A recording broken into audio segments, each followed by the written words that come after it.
परात्पर अखिलेश्वर भूत भावन भगवान श्री भोलेनाथ श्री तुवन सरकार की असीम कृपा से सदगुरुदेव भगवान के परम आशीर्वाद से एक बार फिर से कई वर्षों के पश्चात ललितपुर की धरा पर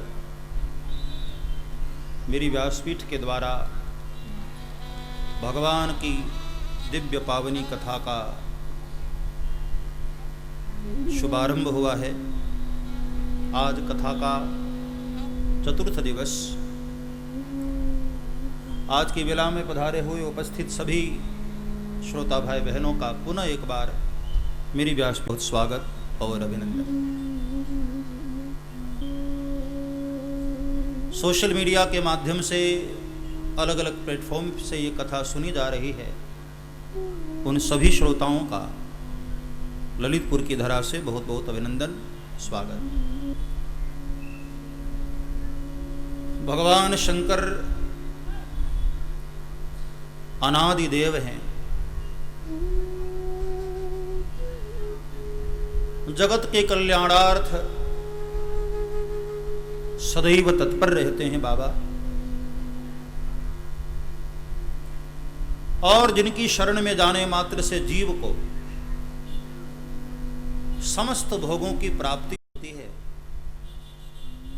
ऐसे भगवान शंकर नाम ही है जिनका शंकर। शंग मतलब सुख, संग मतलब कल्याण। जो जीवों का कल्याण करने वाले हैं, जो सदैव अनुग्रह करते रहते हैं, ऐसे परात्पर ब्रह्म भगवान भोलेनाथ और उन्हीं के दिव्य इस पावन महापुराण की हम सब रसामृत का पान कर रहे हैं। स्वयं जिनको भगवान शंकर ने गाया है, पता है भगवान शंकर के मुख से निकला हुआ है ना, तो ये भगवान शिव का प्रसाद है। बड़भागी हैं वे लोग जो यहां पांडाल में उपस्थित होकर अपने कानों के द्वारा भगवान शिव का प्रसाद ग्रहण कर रहे हैं। पुण्यात्मा हैं आप लोग। गृहस्थी के कार्य में कितने सारे जंजाल होते हैं, वहां से निकलकर यहां पहुंच पाना बड़ा दुस्तर कार्य है।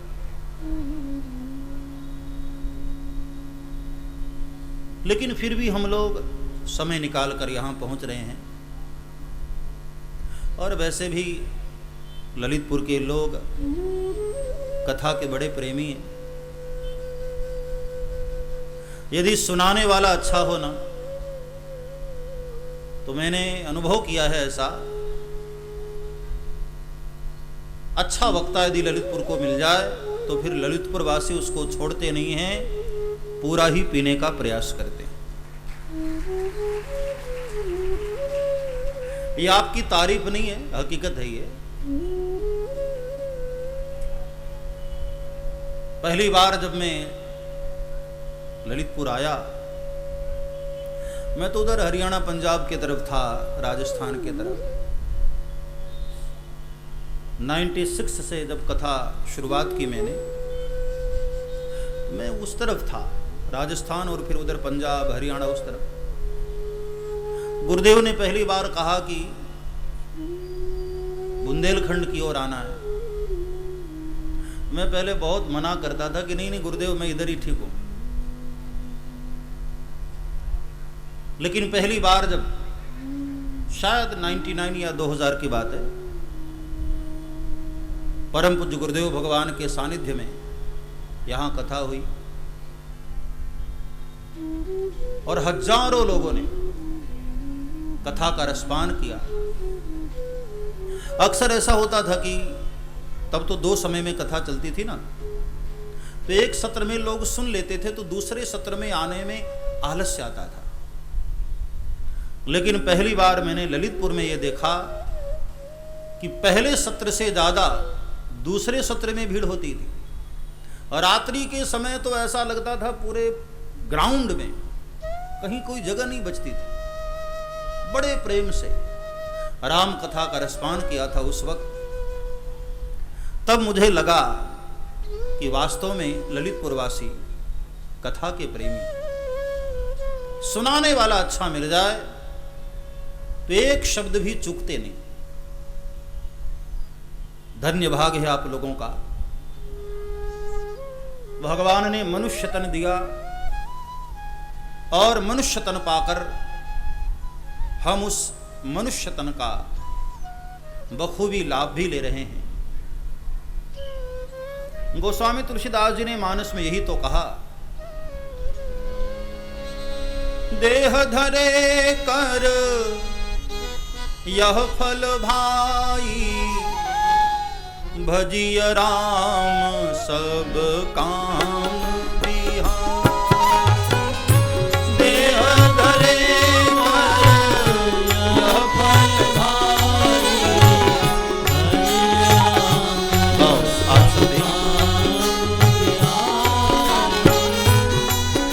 चौपाइयां याद हो गई होंगी आप लोगों को। कितनी बार राम कथा सुने हैं आप लोग? भाई निवेदन करूं, कथा में जब तक बैठो ना भगवान का भजन करते रहो, व्यर्थ के बकवास न हो, यहां वहां की गप्पबाजी नहीं होनी चाहिए। या तो नमः शिवाय का जाप करते रहो, या जब बीच में भगवान शिव की भजनावली आए, संकीर्तन आए, उसका गान करो। और या फिर मैं तो बीच बीच में रामायण की चौपाइयां भी गाता रहता हूं ना, गुणगान करो। देह धरे कर यह फल भाई, भजिय राम सब काम बिहाई। देह धरे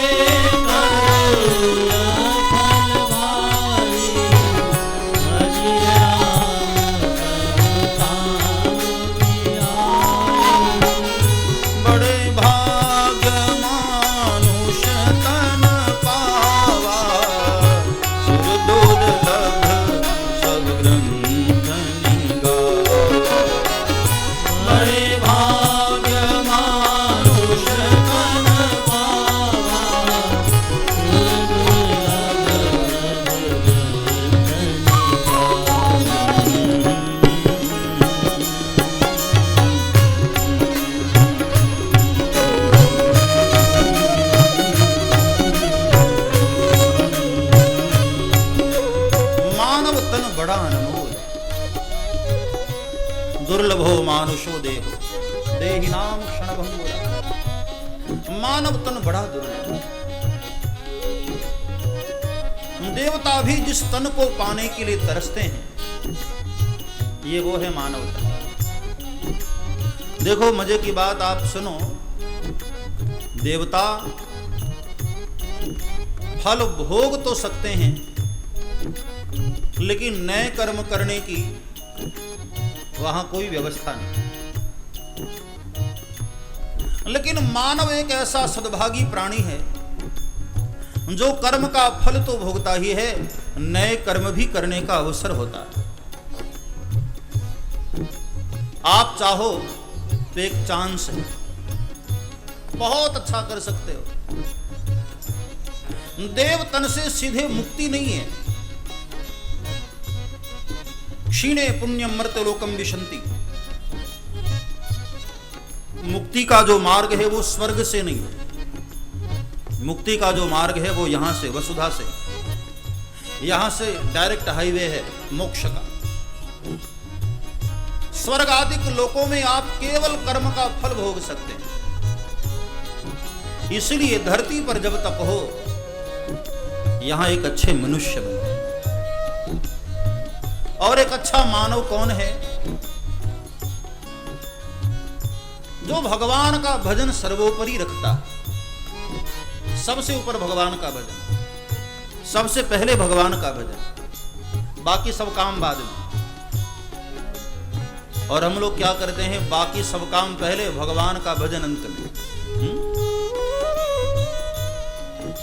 बस यही भूल हो जाती है हम लोगों से, यही कमी हो जाती है। बाबा तुलसी कहते हैं भजिय राम सब काम बिहाई, सब काम छोड़ना पड़े तो छोड़ो। धर्मं भजस्व सततं त्यज लोक धर्मा,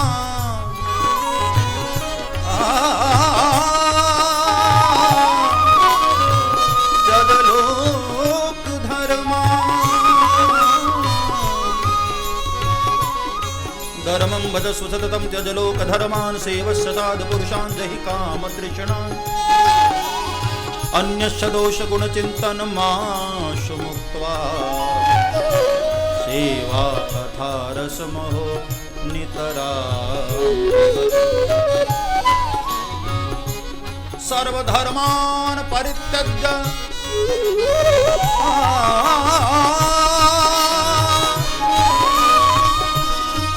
सर्वधर्मान् परित्यज्य, सर्वधर्मान् परित्यज्य मामेकं शरणं व्रज, अहं त्वा सर्वपापेभ्यो मोक्षयिष्यामि मां। भगवान श्री कृष्ण ने भी भगवत गीता में यही तो कहा, अर्जुन छोड़ सारे धर्मों को, मेरी शरण में आ जा। अर्जुन ने कहा भगवान, मातृदेवो भव, पितृदेवो भव, आचार्य देवो भव, ये सब हमारे धर्म हैं, और आप कह रहे हैं धर्म को छोड़ दो। ये कैसे हो सकता है मालिक, अधार्मिक नहीं हो जाऊंगा। भगवान मुस्कुराए, अर्जुन मेरी बातों को ठीक से तो सुनो। सर्वधर्मान परित्यज्य, मैंने धर्म को छोड़ने की बात कही, परम धर्म को नहीं। और परम धर्म क्या है? भोलेनाथ के चरणों में आ जाना, भगवान की कथा में मन लगा लेना, ये हमारा परम धर्म है। धर्म के लिए परम धर्म को मत छोड़ो, लेकिन परम धर्म के लिए धर्म छोड़ना पड़े तो छोड़ दो। इसलिए तो बाबा तुलसी कहते हैं, जाके प्रिय न राम भई देही, तजिय ताहि कोटि वैरी सब, यद्यपि परम स्नेही। जो भगवान के भजन में बाधा डाले, छोड़ो उसको, आओ प्रभु की शरणागति। अब छोड़ने का मतलब ये नहीं कि छोड़कर हरिद्वार भाग जाओ, गलत अर्थ न करना। मन से त्याग दो, तन संसार में रहे, मन प्रभु चरणों में रहे। जैसे संत लोग करते हैं, संतों का तन घूमता रहता है पूरी दुनिया में, लेकिन मन एक जगह स्थिर होता है। और हम संसारियों का मन घूमता रहता है, तन एक जगह रहता है। भाई शास्त्र ये कहते हैं, तन को जितना घुमाओ तन उतना स्वस्थ रहता है, और मन को जितना रोको मन उतना स्वस्थ रहता है। और हम करते हैं उल्टा, मन को घुमाते रहते हैं और तन को रोके रहते हैं। इसलिए आजकल ये मोटापे वाली जो समस्या है ना, बड़ी तेजी से बढ़ रही है। मन घुमाते रहते हैं, तन रोके रहते, पड़े रहते हैं आलसियों की तरह, खाते रहते हैं और पड़े रहते हैं। तो होता क्या है, धीरे धीरे हमारा शरीर ढोलक जैसा होता जाता है।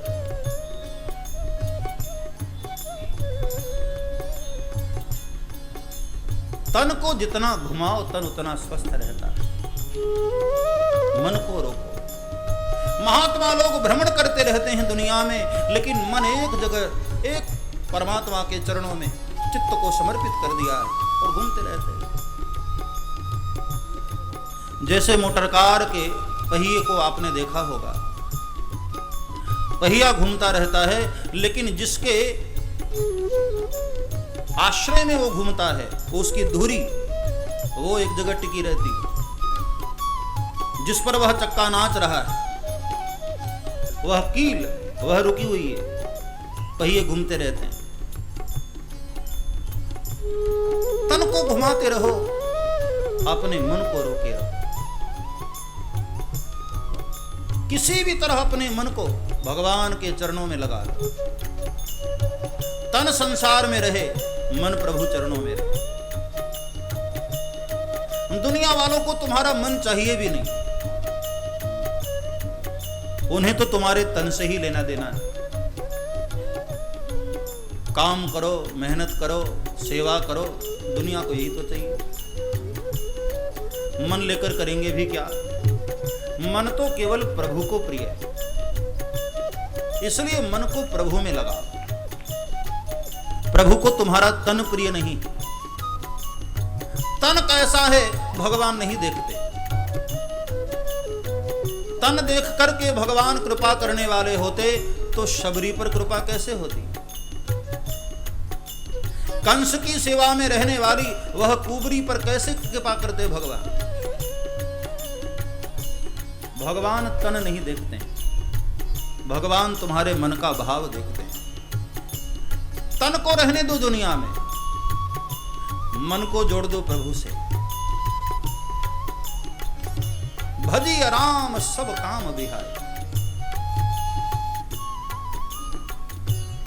हर वक्त अजपा जाप में लगे रहो।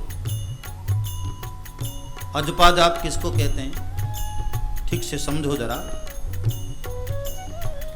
कुछ भी करते रहो, मन के भीतर राम राम राम राम ये चलता रहे। जो भी आपके इष्ट देव हैं उनका मंत्र आपके भीतर चलता रहे निरंतर। ये अजपा जाप है।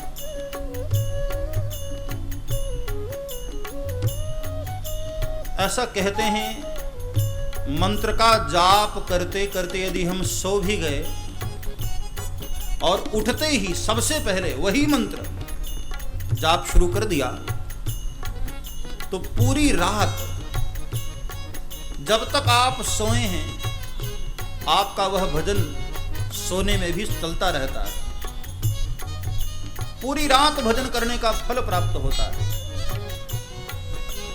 कोई भी काम करते रहो ना, कहां मनाही है, लेकिन चित्त भगवान के चरणों में लगाए रहो। वह चित्त ही तो चुराता है।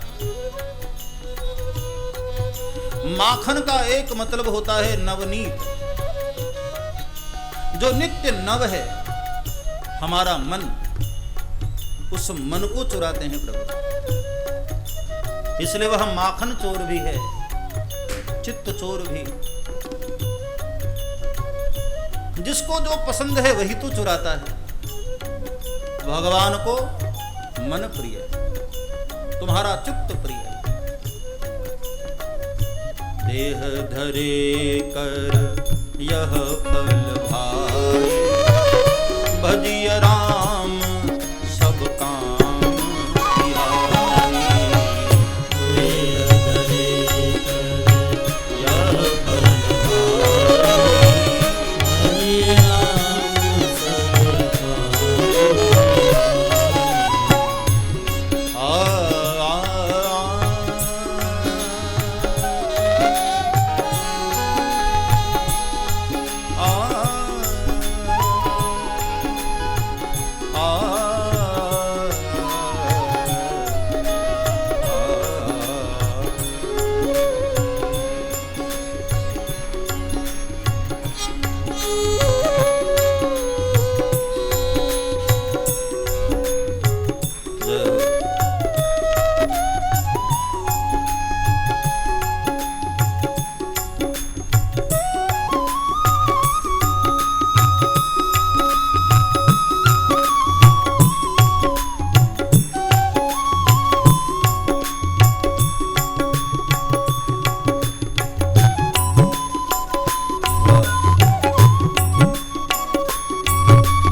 भगवान का हर पल भजन करो। देह धरे कर यह फल भाए। मानव तन का लक्ष्य भोग नहीं है, मानव तन का फल भगवत भजन। और कितनी कृपा की है प्रभु ने हमको मनुष्य तन दिया है। देवता भी जो तन पाने को लालायित रहते हैं, भगवान को मनाते रहते हैं कि प्रभु कभी कृपा करना, एक बार कबहू की करी करुणा नर देहि। कभी ऐसी कृपा हो मालिक हमें मानव बना। और मानव बनकर आते ही ये दुनिया की माया ने हमको ऐसे पकड़ लिया है, भूल ही गए सब कुछ। जड़ चेतन ही ग्रंथि परी गई, यद्यपि मृषा छूटती कठिनाई। इस जड़ और चैतन्य में एक बीच में गांठ आ गई। कभी आपने सोचा कि आपकी पहचान क्या है? क्या कभी आपने विचार किया? आपका जो भी नाम है, आप सोचो जरा, वो नाम शरीर में कहां पर है? मान लो विनोद नाम हो, तो विनोद कहां है? कभी आप विचार करते हो? ये तो हाथ हो गया, ये हृदय हो गया, ये पेट हो गया, ये मस्तक हो गया, पांव हो गया, तो विनोद किधर है? कभी आप अब जरा खुद ही विचार करो, जो भी आपका नाम हो कहां है वो? जिसको संबोधित किया जाता है वो आपके शरीर में कहां है? आपकी आइडेंटिटी ये शरीर तो नहीं है, आपकी पहचान ये शरीर तो नहीं है। क्योंकि यदि शरीर आपकी पहचान होती तो अब जरा दूसरी बात सोचो। आप जब रात में सो जाते हो और सुबह उठ करके कहते हो ना कि आहा आज तो बड़ा आनंद आया सोकर, कभी विचार करते हो कि भाई आप तो वहां पड़े थे, सो गए थे, तो ये आनंद किसको आ रहा था? आप तो बेहोश पड़े थे, आपको तो होश ही न था। तो ये सोने में जो आनंद आया, जो मजा आया, वो किसको आया? कोई तो है जो हमारे सो जाने के बाद भी एक्टिव था, जगा हुआ था, जो उस आनंद का अनुभव कर रहा है।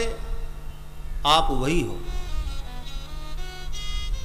ये शरीर आपकी आइडेंटिटी नहीं है, ये शरीर आपकी पहचान नहीं है। अहम ब्रह्मास्मि, हमारी अंतरात्मा ही हमारी पहचान है, ये शरीर नहीं।